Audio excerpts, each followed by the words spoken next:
Hello everyone, সবাই কেমন আছো? আশা করি সবাই খুব ভালো আছো এবং আমিও খুব ভালো আছি। আজ সারাদিন ধরে ঘোরাফেরা করে রুমে এসে তিনজনাই একটু ঘুমিয়ে পড়েছিলাম। টায়ার্ড তো ছিলামই তিনজনেই, তবে আমার একটু মাথা ধরেছিল, কারণ নাথুলা পাশে যে পরিমাণ কনকনে ঠান্ডা হাওয়া দিচ্ছিল, পুরো হাওয়াটাই আমার কানে এসে লেগেছে। আমি তো টুপি পরেছিলাম না, শ্রীয়ের বাবা টুপি পরেছিল, তো ওদের অসুবিধা হয়নি, আমার সেই জন্যই মনে হয় একটু মাথা ধরে গিয়েছে। তবে একটু ঘুমানোর পর মাথাটা ছাড়লো। তাড়াহুড়ো করে উঠেই দেখি 5:30 মতো বেজে গেছে, তাই তাড়াতাড়ি স্ত্রীকে দুধ চকস খাইয়ে দিলাম, তারপরে রেডি হয়ে বেরিয়ে পড়লাম। তোমরা যে হোটেলটা দেখলে, ওই হোটেলটা একদম আমাদের হোটেলের অপোজিটে।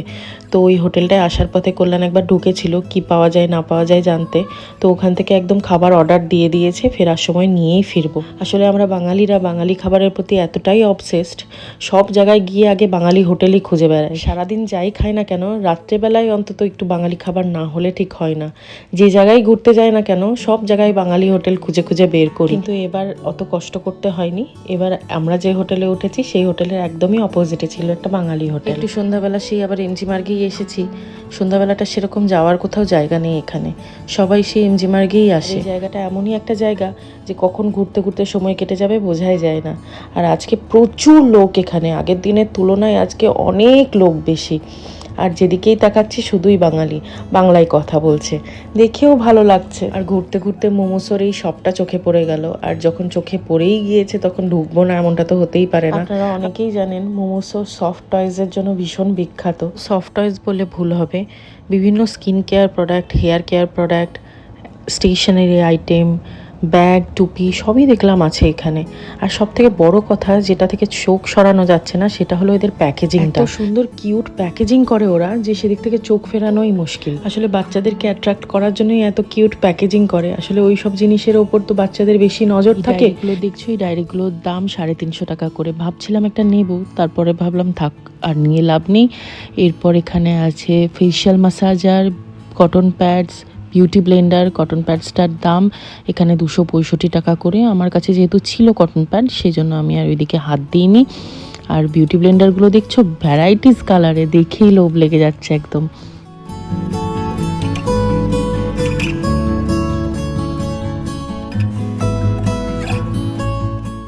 এই কিচেনগুলো খুব সুন্দর সুন্দর ছিল ওখানে। এই রকমই সেম ধরনের কিচেন আমি একটা কাশ্মীর এয়ারপোর্ট থেকে কিনেছিলাম, কিন্তু ওইটা আমার হাত থেকে পড়ে ভেঙে গিয়েছে। খুব খারাপ লেগেছিল যখন হাত থেকে পড়ে ভেঙে গেছিলো।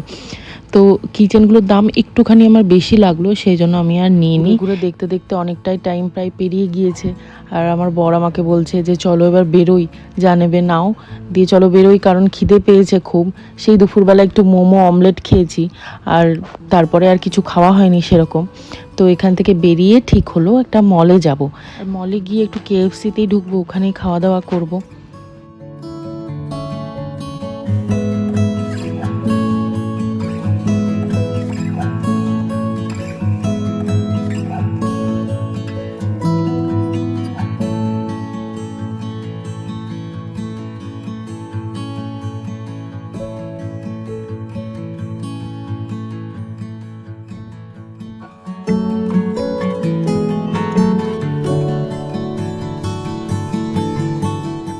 প্রায় 55টা সিঁড়ি ভেঙে নামার পর আমরা ফাইনালি মলে পৌঁছে গেছি।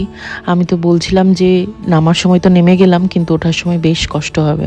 আর চারিদিকটা দেখছো কি অ্যাস্থেটিক একটা ব্যাপার আছে না, ভীষণ কামিং। আর এরা তো এমনিই ভীষণ শান্ত হয়। যারা এর আগে গ্যাংটক এসেছো তারা হয়তো অনেকেই জানো যে এই মলটার নাম হচ্ছে ওয়েস্ট পয়েন্ট মল। রাস্তাটা বেশ সুন্দর লাগছে আমার, একটু আলো একটু অন্ধকার, বেশ সুন্দর লেগেছে আমার।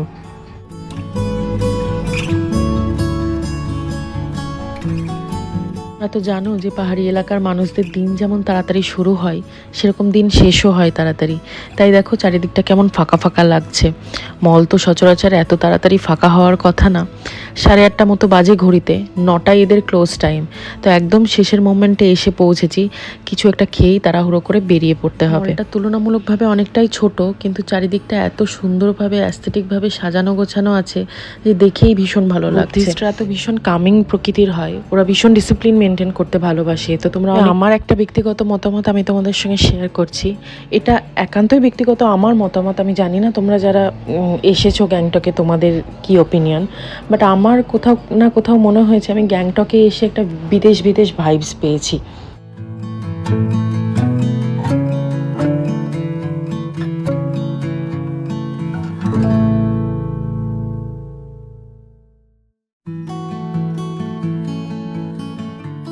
ব্যাস আর একজনের ফেভারিট জনকে পেয়ে গেছে।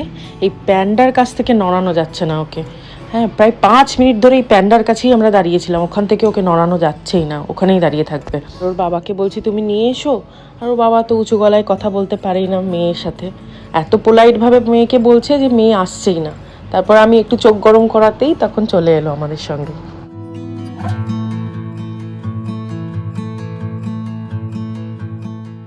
আমরা তো আমাদের জায়গায় এসে বসে পড়েছি, আর ওর বাবা খাবার আনতে গেছে। তো এখানে একটা মিডিয়াম সাইজের পিৎজা নেওয়া হয়েছিল আর ক্রিস্পি চিকেন নেওয়া হয়েছিল। ক্রিস্পি চিকেনের সঙ্গে ওদের অফারে 2টো কোক দিচ্ছিল। তো একটা কোক ওর বাবা খেলো, একটা আমরা দুজন, আমি আর মেয়ে হাফ হাফ করে খেলাম। তাই আমার বরকে বলছি যে খেয়ে তো নিলাম, কিন্তু রাত্রের খাবারটা কি করে খাবো, ওদিকে তো খাবার অর্ডার দেওয়া আছে। ও বলছে চলো দেখি, নাহলে একটু রাত করে খেতে হবে অল্প বিস্তর, কারণ খাবার তো নষ্ট করা যায় না। এর ভেতরটা পুরোটাই প্রায় ফাঁকা হয়ে গিয়েছে। আমরা এবার রুমে ফিরবো, আর কালকে দিনটাই মোটে আছি, পরশু দিনকে বাড়ি ফেরার পালা, আবার নিজের লাইফস্টাইলে ফিরতে হবে। আর এই ভিডিওগুলোই একটা স্মৃতির মাধ্যম হয়ে থাকবে। যখনই ভিডিওগুলো খুলে দেখবো তখনই মনে পড়বে এই দিনগুলোর কথা। তো ভিডিওটাও তাহলে এখানেই শেষ করছি। আমার ভিডিওটা যদি ভালো লেগে থাকে তোমাদের, তো প্লিজ একটা লাইক, কমেন্ট, শেয়ার, আর চ্যানেলটাকে প্লিজ সাবস্ক্রাইব করে দিও। দেখা হবে পরের ব্লগে। সবাই খুব ভালো থেকো।